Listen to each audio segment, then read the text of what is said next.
सिर्फ gold gold gold, सिर्फ gold पर ही इन्वेस्टमेंट करना चाहिए, ऐसे भी बहुत सारे लोग कहते हैं। यदि आप सोना में इन्वेस्टमेंट करने की सोच रहे हो या करने जा रहे हो तो ये वीडियो को पूरे ध्यान से देख लीजिएगा। मार्केट गिरने का यानी कि मार्केट फॉल होने का 3 बिग रीजन क्या है, आज की इस वीडियो में हम लोग जानने वाले हैं। और एक्सपर्ट क्या कहते हैं, और आखिर जब जब मार्केट में गिरावट आती है तो एक स्मार्ट इन्वेस्टर को यानी कि इंटेलिजेंट इन्वेस्टर को क्या करना चाहिए। जय हिंद, मेरा नाम मनोज मंडल है। तो चलिए वीडियो को शुरू करते हैं। तो क्या सोना इतने लाख पहुंचने के बाद फिर से घट सकता है या नहीं, इसको हम जानेंगे। और जैसे कि आपने यहाँ पे देखा 1 लाख को क्रॉस कर चुका है, पार कर चुका है सोना। आप यहाँ पे देख सकते हैं 10 ग्राम 24 कैरेट 99.9% कोलकाता का जो प्राइस आप यहाँ पे देख सकते हैं 19 अगस्त 1,02,000 से प्लस। तो इसका प्राइस जो है फ्यूचर में गिर सकता है। जो लोग सोना को बहुत पसंद करते हैं उसी को हम लोग जानने वाले हैं। चलिए समझते हैं। सपोज दैट कि आपके पास 5 लाख रुपए हैं और इस पैसे को गोल्ड में इन्वेस्ट कर रखा है, और आपको ये डर तो नहीं लग रहा कि गोल्ड में भी जो है मेरा 5 लाख रुपए में रिस्क है। तो इसी रिस्क को जानने के लिए ऐसी बातें हम लोग जानेंगे, और ये इंफॉर्मेटिव बात है। और वो बात क्या है, देखिए एक धातु है जिसका नाम है एल्युमिनियम। तो एल्युमिनियम की एक रियल कहानी देखेंगे, एक सच्ची घटना देखेंगे। मैंने यहाँ पे पूछा सर्च करके, आप यहाँ पे देख सकते हैं कि मैं एल्युमिनियम पे गया, गूगल पे सर्च किया और मैंने क्वेश्चन पूछा कि क्या एल्युमिनियम का दाम पहले ज्यादा था सोने से भी। सर्च करके भी देख सकते हैं और उसके बारे में डिटेल में आप पढ़ सकते हैं। देखिए लिखा है कि यह सच है कि एक समय था जब एल्युमिनियम की कीमत सोने से भी ज्यादा थी। 19वीं सदी में, 19वीं शताब्दी के दौरान एल्युमिनियम को एक कीमती धातु माना जाता था और इसे निकालना और शुद्ध करना बहुत मुश्किल था। यहाँ पे हमने देख लिया कि हाँ, एक समय था कि जब एल्युमिनियम सोने से भी महंगा था। इसकी वजह थी एल्युमिनियम को बॉक्साइट से अलग करने की मुश्किल प्रक्रिया, यानी कि जो बॉक्साइट से एल्युमिनियम को निकालते थे तो उसकी प्रक्रिया जो है काफी टफ थी। टफ होने के कारण एल्युमिनियम काफी महंगा होता था। और आज आप अपने घरों में जो एल्युमिनियम देखते हैं, बर्तन देखते हैं, फॉइल पेपर देखते हैं, तो वो जो फॉइल पेपर है वो एल्युमिनियम से बना हुआ है। तो आखिरकार 19वीं शताब्दी के बाद ऐसा क्या हो गया कि एल्युमिनियम काफी सस्ता हो गया, काफी सस्ता।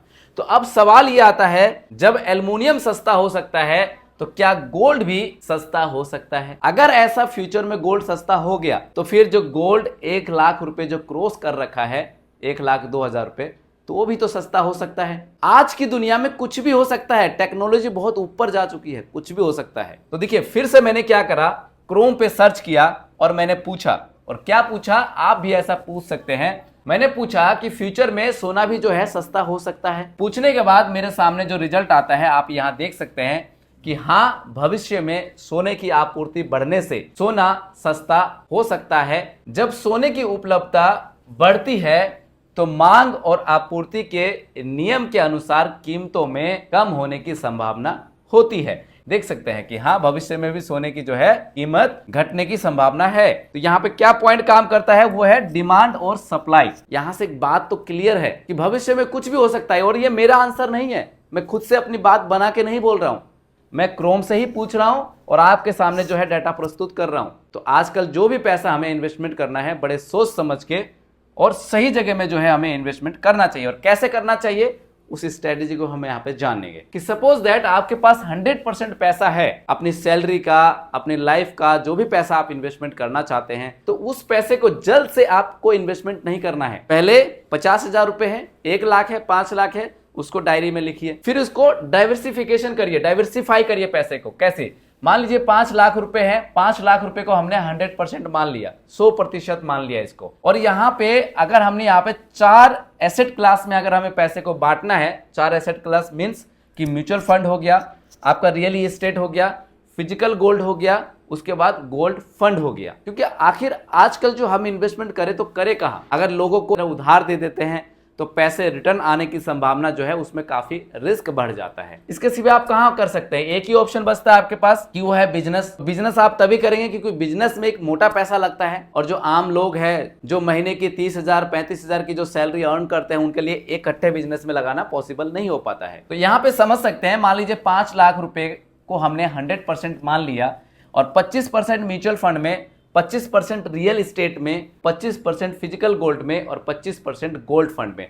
आप लोग सोच रहे हैं कि 25% पैसा 5 लाख रुपए में से रियल इस्टेट में हम कैसे इन्वेस्टमेंट कर सकते हैं। देखिए आपके आसपास बहुत सारे डीलर हैं, उनके साथ टाई अप करके अपने शेयर उसमें हिस्सेदारी रख सकते हैं, या फिर आपको स्टॉक मार्केट में उसमें भी रियल इस्टेट का आपको स्टॉक मिल जाएगा, म्यूचुअल फंड मिल जाएगा, ऐसे फंड मिल जाएंगे, उस फंड में भी जो है आप इन्वेस्टमेंट कर सकते हैं अपनी सोच बुद्धि के हिसाब से।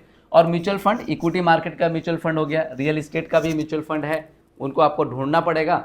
फिजिकल गोल्ड जो है आप जाके खरीद सकते हैं, वाइफ के लिए ज्वेलरी वगैरह खरीद सकते हैं, या फिर आप कॉइन वगैरह खरीद सकते हैं, बिस्किट वगैरह खरीद सकते हैं, या जमा करके और साल के बाद 2 साल के बाद इसको फिजिकल गोल्ड भी आप खरीद सकते हैं। और यहाँ पे गोल्ड फंड जो है उसमें भी आप 25% पैसा इन्वेस्ट कर सकते हैं, यानी कि 25%, 25%, 25%, 25%, इन चारों को जब आप जोड़ेंगे तो टोटल हो जाएगा 100%। तो इस प्रकार से यदि आप पैसे को इन्वेस्टमेंट करते हैं, कहीं पे अगर मान लीजिए फिजिकल गोल्ड में आपका यदि रिस्क आ जाता है तो यहां से रिटर्न जनरेट करके देगा। यदि आपका यहां पे रिस्क होता है तो गोल्ड फंड से, फिजिकल से, यहां से आपको रिटर्न जनरेट करके दे सकता है। सीजनल वाइज आपका रिस्क हो सकता है। और आपने देखा मेरी इससे पहले वाली वीडियो में कि अगर फिजिकल गोल्ड या फिर गोल्ड फंड का प्राइस जो है अगर बढ़ रहा है तो कहीं ना कहीं म्यूचुअल फंड का जो प्राइस है वो घट रहा है, यानी कि इसका मार्केट, इक्विटी मार्केट डाउन में है। तो इसका परस्पर क्या होता है, संबंध होता है। तो इसीलिए अपने पैसे को आपको डाइवर्सिफाई करके ही इन्वेस्टमेंट करना चाहिए। क्यों करना चाहिए?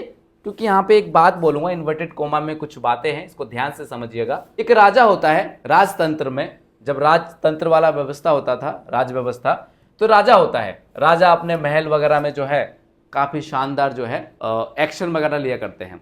जैसे इनका जो प्रजा है, राजा का जो प्रजा है, राजा जो भी शासन करते थे उनके एरिया क्षेत्र में अगर कुछ भी दुर्घटना हो जाता था, मंत्रीगण और प्रजा जो है सब जाते थे राजा के पास अपना फैसला कि जो एक्सीडेंट, जो दुर्घटना हुआ है कि भाई सजा सुना दो। तो राजा जाते ही तुरंत जो है दोनों को खड़े करते थे और फैसला तुरंत कर देते थे, यानी कि तुरंत एक्शन कर देते थे। तो पहले क्या था, राजतंत्र था। तो उस टाइम जो है काफी शांति थी। बुक पढ़ने के बाद, वहां से जब इतिहास के बारे में जानता हूं, राजतंत्र के बारे में जब पता करता हूं, तो ऐसा लगता है कि राजतंत्र ही पहले सही था। क्यों? आप इसको महसूस करेंगे कि अगर बात करें 2025 की, तो 2025 में लोकतंत्र है। और लोकतंत्र का मतलब यह होता है कि लोगों का सरकार, प्रजा का सरकार, प्रजा जो है वोट देकर जो है राजा बना देते हैं। प्रधानमंत्री को, जितने भी पार्टी के दल नेताओं को प्रजा द्वारा जो है वोट डाल के, मतदान डाल के जो है किंग बना दिया जाता है, कि प्रधानमंत्री वगैरह बना दिए जाते हैं, मंत्रिमंडल वगैरह। लेकिन यहां पे जब प्रजा द्वारा जब जितवाया जाता है और उसके बाद टैक्स में जो है अलग अलग कानून है, जीएसटी में अलग अलग कानून है, कभी कोई रूल बना देते हैं और जनता को पता ही नहीं चलता है। और इससे आप समझ सकते हैं, यानी कि जनता चाहती नहीं है। अगर आपको ऐसा लगता है कि मैं अपने तरफ से बोल रहा हूं, तो मैं अपनी तरफ से कुछ नहीं बोल रहा हूं। जब मैं कल रात को स्टडी कर रहा था तो मैं यहाँ पे टैक्स के बारे में, जीएसटी के बारे में रीड कर रहा था, तो कहीं कहीं से सोशल मीडिया से भी मैं हेल्प ले रहा था।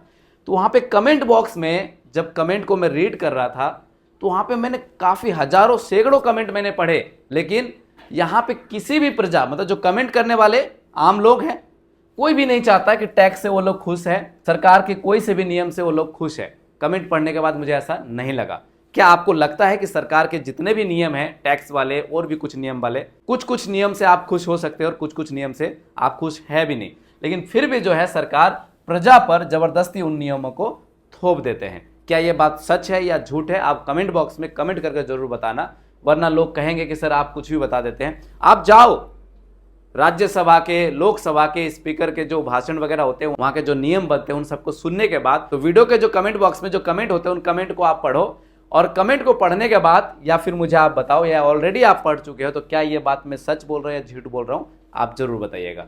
चलिए इन्वर्टेड कोमा को बंद करते हैं और आगे कुछ और बात देखते हैं। देखिए यहाँ पे कमेंट में पूछा गया सवाल है, यदि आपके भी मन में कोई सवाल हो, इन्वेस्टमेंट से लेकर कोई भी सवाल आप पूछना चाहते हो, तो आप इस वीडियो के कमेंट बॉक्स में कमेंट कर सकते हैं। इसी प्रकार से मैं आपके कमेंट लेने की कोशिश करूंगा और आंसर भी देने की कोशिश करूंगा। देखिए इनका सवाल है कि Nippon India small cap 250 index, इसके बारे में बताओ ये कैसा फंड है। और दूसरा जो कमेंट है, क्वांट स्मॉल कैप फंड के बारे में बताओ कि ये फंड कैसा है। तो चलिए इन दोनों फंड के बारे में बात करते हैं, तो इनका परफॉर्मेंस भी देखेंगे कि आखिर इनका जो परफॉर्मेंस है वो किस प्रकार से। तो आप यहाँ पे देख सकते हैं कि जो हमारे पास फंड है, पहला fund Nippon India Nifty small cap 250 index fund है। जो कि बहुत छोटी छोटी कंपनियों में आपका पैसा इन्वेस्टमेंट होता है, 250 इंडेक्स, और यहाँ पे रिस्क भी जो है हाईली होता है। क्वांट स्मॉल कैप, तो इससे भी मतलब क्वांट स्मॉल कैप ये भी एक रिस्की फंड है, छोटी छोटी कंपनियों में पैसा इन्वेस्ट होता है। अब बात करते हैं इनके परफॉर्मेंस के बारे में। सबसे पहले बात कर लेते हैं क्वांट स्मॉल कैप के बारे में। तो कैटेगरी की अगर बात की जाए तो ये इक्विटी स्मॉल कैप, और लॉन्च डेट की अगर बात की जाए तो 24/11/1996 में ये म्यूचुअल फंड लॉन्च हुआ था।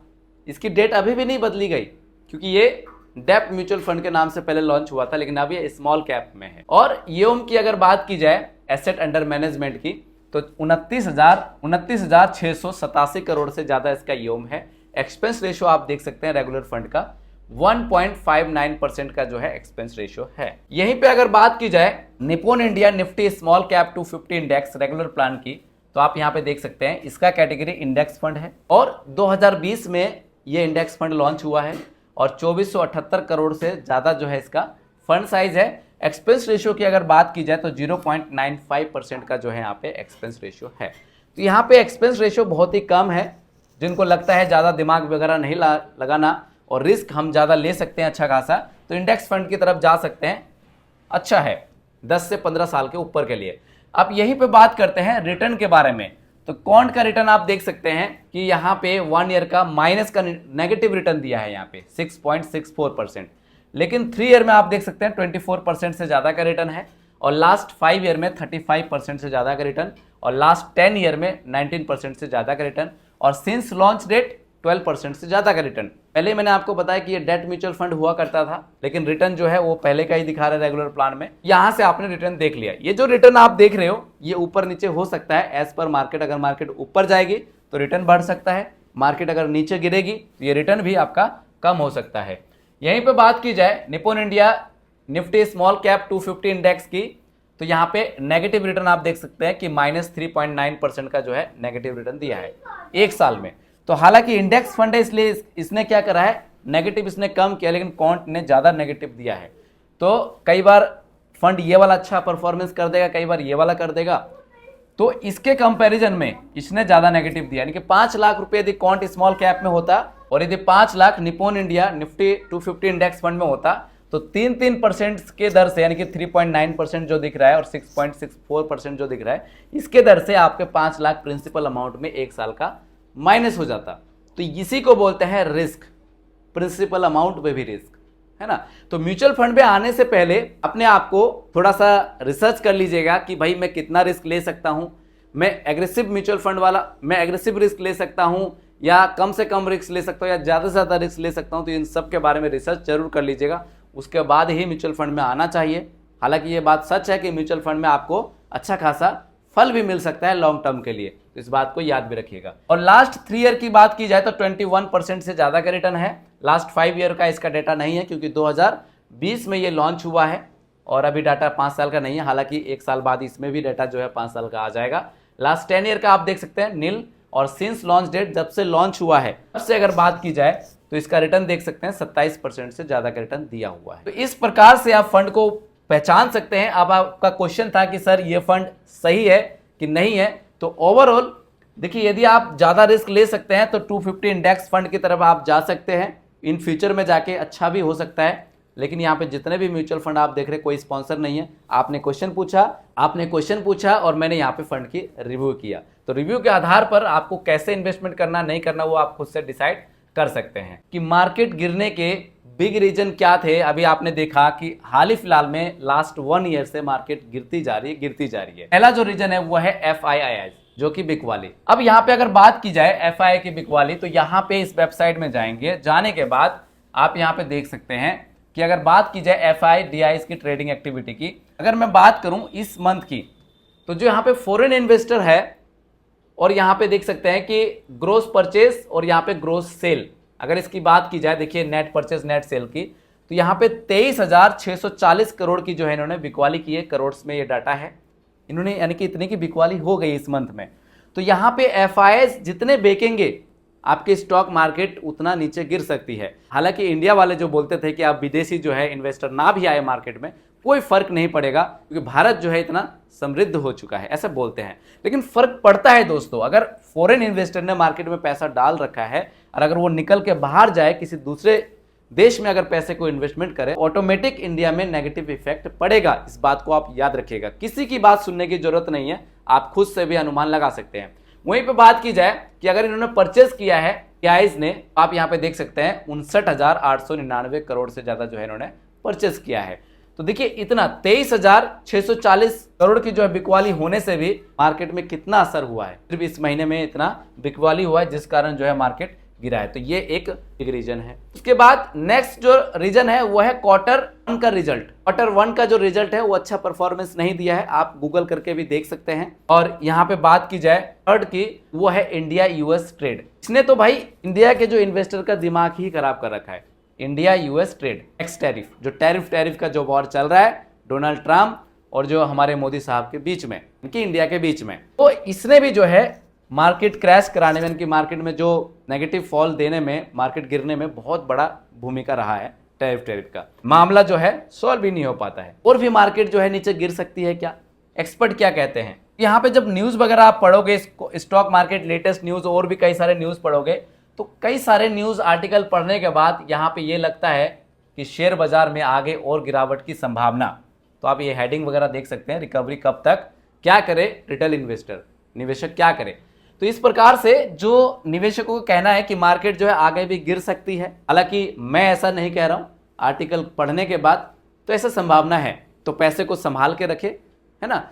तो कई बार जो है कोई श्योरिटी नहीं दे सकता कि मार्केट और आगे कितना गिर सकती है, एक्सपर्ट का कहना है, मेरा ऐसा कहना नहीं है। अब मैं जिस बुक की बात कर रहा था, ये वाली बुक है, कोई स्पॉन्सर नहीं है। इस वाली बुक को जब आप पढ़ोगे तो इसमें एक टॉपिक है कि क्या आप इंटेलिजेंट इन्वेस्टर है। अगर आपसे सवाल पूछ लिया जाए कि क्या आप एक इंटेलिजेंट इन्वेस्टर है, तो इसका जवाब आप कैसे देंगे? कमेंट बॉक्स में आप जरूर कमेंट करके बताना। तो हालांकि इस बुक को पढ़ने के बाद यहाँ पे पता चलता है कि ऑथर जो ये समझाते हैं, ग्राहम है इसके ऑथर है, वो समझाते हैं इंटेलिजेंट इन्वेस्टर वही होता है जब मार्केट गिर रही होती है, 5% 10% मार्केट गिर चुकी है, निचोड़ में बता रहा हूँ, उस टाइम अगर इंटेलिजेंट इन्वेस्टर अगर मार्केट में एंटर मारता है, उसको इंटेलिजेंट इन्वेस्टर कहा जाता है। लेकिन आम जिंदगी में आम निवेशक क्या करते हैं कि जब मार्केट पीक पर होता है, मार्केट जब उठ रही होती है, तब जो है यहाँ पे आम इन्वेस्टर एंटर करते हैं। यही एक दो बड़े जो है डिफरेंट है इंटेलिजेंट इन्वेस्टर के बीच और फुल इन्वेस्टर के बीच। इस वीडियो को देखने के बाद आपको क्या समझ में आया कमेंट करके जरूर बताइएगा, और वीडियो अगर आपको अच्छी लगी तो लाइक जरूर कर दीजिएगा। और यदि आप मुझसे बात करना चाहते हैं तो मेरा व्हाट्सअप नंबर है 7982220721 पर आप मुझे व्हाट्सअप कर सकते हैं। दिए गए एप्लीकेशन के माध्यम से मिनिमम 500 रुपए SIP लमसम आप स्टार्ट कर सकते हैं। कृपया याद रखिएगा, मैं MP रजिस्टर हूँ। उम्मीद करता हूँ यह वीडियो आपको अच्छी लगी होगी। अगर यह वीडियो आपको अच्छी लगी हो तो प्लीज़ वीडियो में अपना एक प्यारा सा लाइक कर दीजिएगा। अभी तक अगर आपने इस चैनल को सब्सक्राइब नहीं किया है तो चैनल को सब्सक्राइब करके और बगल में जो बेल आइकन का बटन है उसको जरूर प्रेस कर दीजिएगा। यह वीडियो अपने दोस्तों को, अपने परिवार के बीच जरूर शेयर करिएगा। मिलते हैं नेक्स्ट वीडियो में। जय Hind. In this video, calculations are for illustrations only and do not represent actual returns. Mutual fund investments are subject to market risk. Read all scheme related documents carefully.